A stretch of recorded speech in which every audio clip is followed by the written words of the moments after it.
എന്താ ചേട്ടാ കുക്കറിന് മുകളിൽ കയറ്റി വെച്ചിരിക്കുന്നത്? നമ്മൾ ചിരട്ടപ്പൊട്ടാണ് ഉണ്ടാക്കുന്നത്.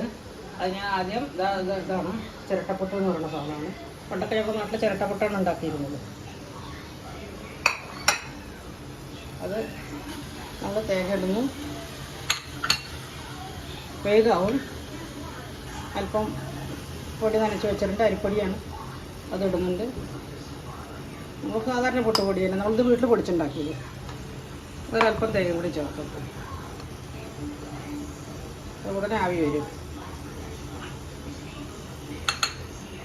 ചിരട്ടപ്പൊട്ട് നമുക്കത് ആവി വന്നിട്ടുണ്ട്, നല്ല ആവി വന്നിട്ട് റെഡിയാണ്. ഇതിൻ്റെ കോമ്പിനേഷനായിട്ട് നമുക്ക് ചിക്കൻ കറി, നമ്മൾ സാധാരണ എല്ലാവരും അവരവരുടെ വീട്ടിലുണ്ടാക്കുന്ന ചിക്കൻ കറി. ഇന്നിപ്പോൾ ചിക്കൻ കറി ഒരു സ്പെഷ്യൽ അല്ലല്ലോ. ഒരാവി വറക്കുന്ന പൊട്ട് ഇതാണ് ഇന്നത്തെ സ്പെഷ്യൽ.